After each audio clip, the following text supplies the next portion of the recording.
보소 반갑습니다. 작은 사장입니다. 제가 어제 영화 시너스 죄인들이라는 영화를 봤거든요. 파이널 데스티네이션 볼 때 예고편으로 스쳐 지나가듯이 본 건데 뭔가 재밌어 보이더라고요. 그래서 저 영화는 봐야겠다라고 생각하고 있었는데 친구가 단톡에서 갑자기 시너스 죄인들이란 영화가 너무 재밌다 그래가지고 더는 못 참겠어서 미션 임파서블을 제치고 시너스를 먼저 봤습니다. 그래서 오늘은 시너스 죄인들이라는 영화에 대해서 리뷰를 해볼 생각이고요. 당연히 기본적으로 초초초 스포고 영화 내용에 대해서는 아마 제가 리뷰를 하면서 영화 내용에 대해서 간략하게 이렇게 설명을 하면서 가긴 갈 건데 그렇게 크게 막 영화 내용에 대해서 계속 얘기하는 식으로 진행은 안 할 것 같습니다. 어디까지나 제 주관적인 리뷰라고 하기도 좀 부끄러운 그런 저만의 영화 감상평이라고 생각해 주시면 좋고요. 바로 한번 시작해 보도록 하겠습니다. 시너스 죄인들 어제 저 혼자서 아침 11시 40분 영화로 봤고요. 러닝타임은 137분 정도로 꽤 긴 편이에요. 근데 요즘 영화들이 다 120분을 넘어가는 추세라 가지고 막 그렇게 길다고 느껴지진 않습니다. 일단 영화 자체 잔인하고 야하고요. 네이버에 시너스 죄인들 치면은 액션이라고 나오거든요. 장르가 공포입니다. 공포인 줄 모르고 혼자 가서 봤거든요. 그 예고편도 그렇고 좀 저 같은 경우는 존 윅 흑인판 같은, 그러니까 인종차별 받는 흑인들 사이에 있는 그런 복수극이라든가 그런 건 줄 알았는데 그냥 공포 영화였습니다. 깜짝 놀랐어요. 처음부터 조금 놀래키는 장면 같은 게 살짝 나오는데 맨 초반 빼고는 또 그렇게 점프스케어는 나오지 않으니까 점프스케어 무서워하시는 분들이라도 그렇게 막 걱정하실 정도는 아니고요. 액션이라고 보고 가시는 분들한테는 호러라는 점을 미리 알려드리고, 네이버 영화 정보 보면은 밑에 그 관련 영화도 추천에 뜨거든요. 거기 막 엑스펜더블 이런 거 있는 거예요. 그래서 이거는 무조건 복수 활전극이다, 미친 액션이 나오는 거다 했는데 지금 또 다시 찾아봤거든요. 그러니까 관련 추천 영화에 막 킬링 디어, 서브스턴스 이런 거 있더라고요. 그래서 이거 속았구나, 네이버 영화 정보 애들도 속은 거 아닐까라는 생각을 했습니다. 시대가 1936년 정도 아마 그럴 거예요. 흑인 노예 해방이 이루어진 때가 1860년도 정도로 알고 있는데 그때부터 한 70년이 지난 후죠. 그럼에도 불구하고 시대적으로 어쩔 수 없다 보니까 인종차별이라든지 목화솜을 딴다든지 그런 일은 어쩔 수 없이 이게 천천히 변해가다 보니까 백인과 흑인의 갈등이라든지 인종차별이라든지 그런 시대 배경을 가진 영화예요. 전개가 굉장히 느립니다. 137분의 러닝타임 중에서 90분이 지나야 본격적인 스릴러로 전환이 돼요. 공포라고 해야 되는 게 맞겠죠. 근데 솔직히 처음에 공포고 나중에 이제 보면은 액션 스릴러라는 말이 딱 맞는 느낌인데, 처음 90분 동안은 거의 뭐 휴먼 다큐 느낌으로 스토리가 진행이 됩니다. 본격적인 이 영화의 장르에 도달하기까지 90분이면은 절반 이상을 그 스토리 전개에 잡아먹는 거거든요. 근데 느린 전개에 있어가지고 영화에서 보여주는 내용이나 메시지들이 너무 많아요. 그런 걸 다 보여주기 위한 설계라고 생각하시면은 90분이면은 오히려 짧게 끊었다고 생각이 들고, 나중에 90분이 지나고부터 휘몰아치거든요, 사건들이. 그래서 일단 앞부분의 평화로운 90분은 그냥 즐기시면 될 것 같습니다. 제목 자체가 시너스 죄인들이잖아요. 원래 영문 제목으로는 그냥 시너스인데 시너스가 죄인들이란 뜻입니다. 거기 영화에서 말하는 거는 사람들이 모두 다 죄인이라고 말을 하고 있어요. 크던 작던 사람들은 죄를 짓고 살아간다, 이런 느낌인데, 사람과 사람 관계에서는 서로가 이해관계가 어떻게 됐든 서로에게 상대적인 갈등과 혐오를 조성하고 살아가잖아요. 거기에 있어서 나는 그냥 내 입장과 내 위치에서 행동했을 뿐인데 남에게는 그게 상처가 될 수도 있고 갈등을 일으킬 수 있는 그런 존재일 수 있다라는 것을 많이 보여주는 내용입니다. 보면은 시대 배경 자체가 흑인들이 인종차별을 많이 받고 거기 KKK단도 나오거든요. 그런 쪽에 있어서 일단 백인은 좀 악인의 쪽으로 많이 나오는데, 흑인들에게 있어서 자신들을 차별하는 절대악 백인들이 있음에도 불구하고 그 흑인들 안에서도 결국은 갈등과 혐오가 일어나요. 굳이 서로 뭉쳐야 할 필요도 없지만 어쨌든 차별에 맞서 싸우려면은 서로가 이렇게 힘을 합쳐가지고 다 같이 싸워 나가야 되는 건데, 결국은 그 안에서도 내부에서도 갈등과 혐오가 일어나니까 서로가 이제 혐오와 갈등 사이에서 입장 차이를 좁히지 못하고 있으니까 나중에 가서 뱀파이어, 악마라는 절대적 악이 나옵니다. 절대악 앞에서 사람들은 그제서야 이제 뭉치려고 하는데 이미 그때는 늦기 마련이죠. 많은 갈등들이 나오는데 남녀 갈등, 세대 갈등, 그 다음에 부자 갈등, 뭐 노사 갈등 이런 게 엄청 많이 나와요. 이게 사람 살아가는 사회에 있어서 갈등이란 건 없어질 수 없는 존재니까요. 거기서 일어나는 갈등들이 그 다음에 현재 사회에 있어서도 갈등들이 일어나는 이유가 서로가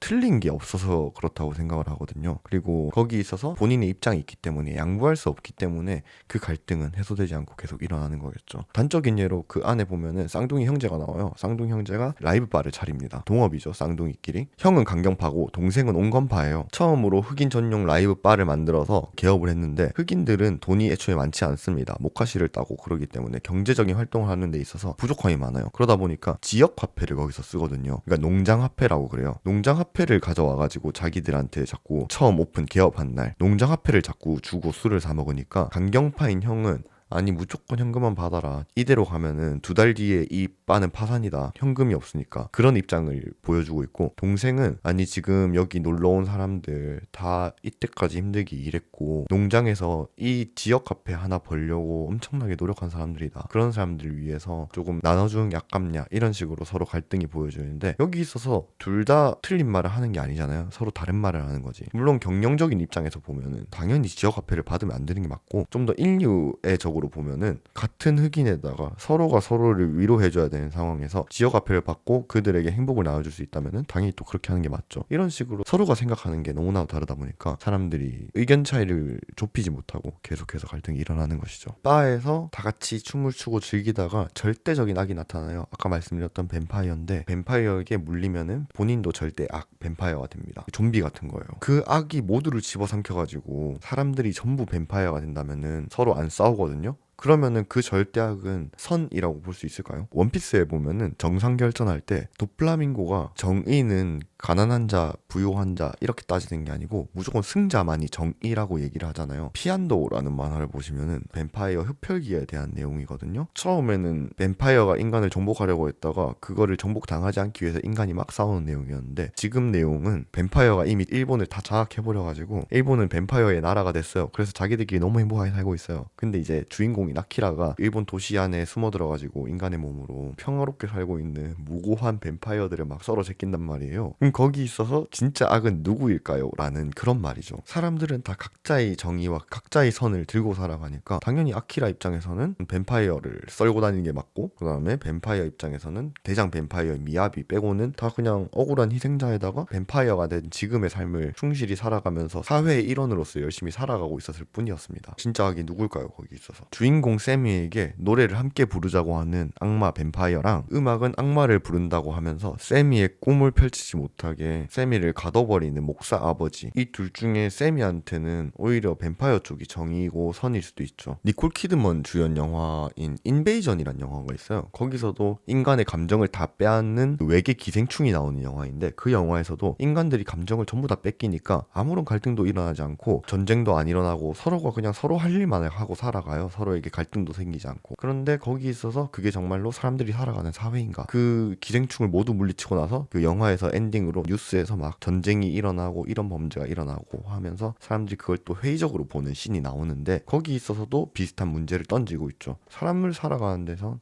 갈등은 필요 불가결한 존재고, 한 분 한 분의 감정과 서로가 느끼는 갈등, 그것들이 사회를 불안전하게 만들고 결국 그 불안전하게 만드는 게 사회에 있어서 발전이라는 거죠. 뱀파이어들이 그 바에 침입을 하려면은 그 안에 있는 사람들한테 꼭 물어보고 침입을 해요. 걔들이 물리적으로 힘이 되게 세고 총을 맞아도 안 죽는 신체를 가졌단 말이에요. 그런 뱀파이어들이 왜 꼭 집을 지키고 있는 사람들한테 들어가도 되나요? 나 좀 들어가게 해줘 라든지 그런 식으로 꼭 물어보고 들어가는지에 대해서 좀 의문이 드시는 분도 계실 수 있을 것 같은데, 저도 제 주관적으로 한번 생각을 해봤는데 그 뱀파이어를 물리적인 침입자가 아닌 진짜 죄악이라고 생각하면은 이해할 수가 있는 부분인데, 그 바를 지키고 있는 사람들로 있어서 하여금 스스로 죄를 저지르게 만듦으로써, 그러니까 너 죄를 저지를래? 라는 그런 선택권을 줌으로써 그 사람들한테 빠져나갈 구멍을 없게 만드는 거예요. 뱀파이어 입장에선 너가 들어오라고 했잖아. 그러면은 나 들어갔으니까 당연히 널 물었어. 이걸 죄악으로 본다면은 너가 선택해서 죄를 저질렀잖아. 그래놓고 너는 깨끗한 척하는 거야? 이렇게 말하는 거랑 비슷하다는 거죠. 죄를 선택함에 만드는 데 있어서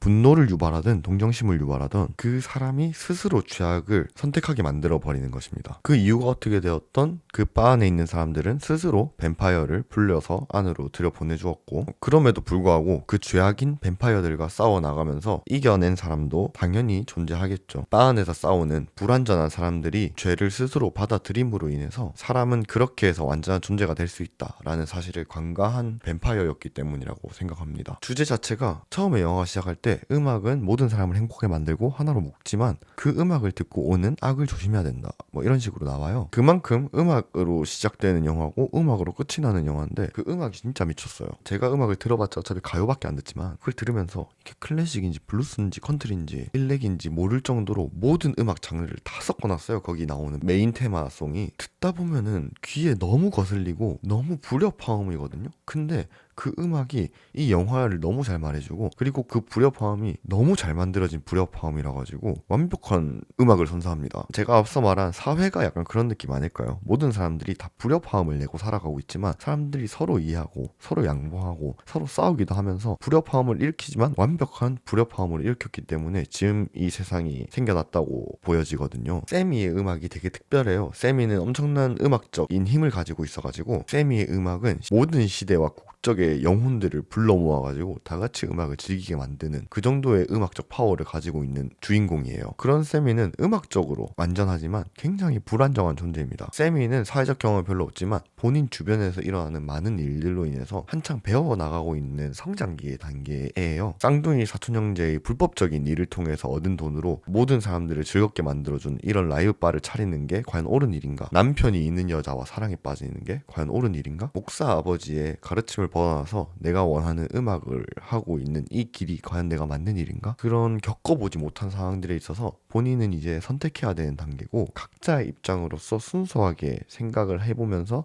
그런 겪어보지 못한 상황들에 있어서 직면하고 스스로 성장해 나가는 가장 순수하게 음악을 즐기는 아이거든요. 세미의 음악 그러니까 순수함이죠. 순수함에는 많은 사람들이 사랑을 느끼고 시대와 국적을 불문하고도 사랑을 느끼지만 물론 그런 순수함에는 당연히 불순한 사기꾼들 그러니까 분탕충들이 어김없이 등장하게 되죠. 사람의 성공이라든지 사람의 행복에 분탕충이 꼬이는 거는 어쩔 수 없는 숙명이에요. 빛과 그림자 같은 존재이기 때문에 사회는 사랑이 필요하다는 걸 알면서도 본인이 생각하는 사랑과 방식이 다르면은 상대방의 사랑은 끊임없이 배척을 해버리거든요. 그리고 그런 상대방의 사랑을 이해하지 못하고 배척하는 사람들은 오히려 여기 나오는 분탕충 뱀파이어처럼 본인의 사랑 방식을 주입시키려고 합니다. 뱀파이어가 물어뜯어가지고 그 바를 다 뱀파이어로 만들어버리는 것처럼 말이죠. 뱀파이어들은 그 쌍둥이 형제한테 본인들이 바를 차리기 위해서 매매한 이 제재소에 대한 비밀을 알려줘요. KKK단이 일부러 흑인한테 자신의 제재소를 매매하면서 제재소에 흑인들이 모이면은 KKK단들이 찾아가서 집단 학살극을 벌이려고 일부러 그 제재소를 흑인한테 판 거였어요. 뱀파이어가 흑인에게 이게 진짜 진실이라고 알려줍니다. 그리고 그 사실은 뱀파이어가 흑인들을 꼬여내기 위한 속셈이 아니고 정말 사실이었어요. 집단 학살을 즐기려고 하는 KKK단과 본인들의 세상으로 끌어들이려고 하는 뱀파이어 중에서 진짜 악마는 누구일까요? 평화로운 하나가 되기 위해서 폭력적인 과정을 거쳐가는 뱀파이어도 집단 학살을 즐기기 위해서 평화로운 척을 하는 KKK단도 어느 하나 비교할 수 없는 악이고요. 결국은 그 둘 모두 처단해야 될 시너스, 죄인들일 뿐입니다. 결말을 맺자면 제일 처음 제가 말씀드렸듯이 시너스에 나오는 모든 등장인물들은 다 죄인이에요. 그리고 이 영상을 찍고 있는 저도 그리고 이 세상을 살아가고 있는 모든 사람들이 다 죄인이에요. 그러한 죄들에는 크고 작음을 떠나서 수많은 상황과 선택 그리고 실수들이 포함되어 있습니다. 죄는 상대적이에요. 샘이랑 쌍둥이 형제 중 뱀파이어로서 살아남은 스모크는 긴 시간이 지나고 서로 만나서 각자의 위치와 입장을 이해하고 다시 세미는 인간으로서 그리고 스모크는 뱀파이어로서의 각자의 삶으로 돌아갑니다. 우리 모두는 죄인이고 죄인이 아니었다 하더라도 죄인이 될 수도 있고 본인이 너무너무 싫어했던 죄를 저지른 사람과 똑같은 사람이 될 수도 있어요. 그렇지만 세상에는 영원한 죄도 영원한 혐오도 갈등도 없습니다. 그 모든 죄와 혐오와 갈등은 결국 시간 문제일 뿐이고 그 용서와 화합의 시간을 얼마나 앞당길 수 있느냐는 결국 사랑의 문제일 뿐이다 라고 생각합니다. 아마 많은 분들이 각자의 시선으로 이 영화를 보셨을 것 같은데 저 같은 경우는 어쨌든 그 갈등과 혐오 그리고 죄라는 거에 가장 큰 중점을 뒀기 때문에 이렇게 본 거고 그냥 되게 단순하게 뱀파이어와 사람의 싸움 백인과 흑인의 싸움 정도로 보셔도 충분히 즐거운 영화입니다. 보통 저희가 살아가는 데 있어서 악이라고 표현되는 뱀이라는 요소도 나오고 악마를 죽이기 위한 은 그리고 뭐 마늘이라든지 심장에 말뚝을 박는다든지 그런 다양한 요소가 나오는데 거기 있어서도 따로 제가 메시지를 생각은 해봤거든요. 근데 그 메시지까지는 제가 너무 과대 해석이라든지 아니면은 의미 부여를 하는 것 같아가지고 거기에 대해서는 여러분들의 생각을 오히려 들어보는 게 더 즐거울 것 같고요. 기대를 안 하고 본 건 아니었는데 오히려 기대를 많이 하고 봤죠. 기대를 많이 하고 봤는데도 상상 이상으로 되게 재밌는 있는 영화였습니다. 액션 영화인 줄 알았는데 스릴러 영화였고 공포 영화였고 이런 데 있어서 좀 반전 매력도 있었고요. 그냥 단순히 뱀파이어와 사람의 싸움이 아니고 시너스 죄인들이라는 그 제목에 걸맞게 다양한 갈등 요소라든지 메시지 이런 걸 넣어놓은 것도 너무 제가 리뷰하는 데 있어서 즐거웠고, 이 영화를 보면서 특히 흑인들이 나오는 영화다 보니까 흑인들 몸이 너무 좋아요. 그 주인공, 제가 원래라면 영화 보고 바로 집에 와가지고 이 리뷰에 대해서 녹화를 하려고 했거든요. 근데 그 흑인의 몸을 보고 나니까 아, 나도 빨리 다시 운동하러 가야겠다 해가지고 그냥 운동하고 바로 출근했습니다. 그래서 어제 리뷰 영상은 못 올렸고요. 킬링타임으로 보시기에도 좋고 조금 잔인할 수는 있어도 피가 좀 난자한다 이 정도 수준의 잔인함이지 막 징그럽다라거나 그런 건 없습니다. 서브스턴스랑은 잔인함의 궤가 좀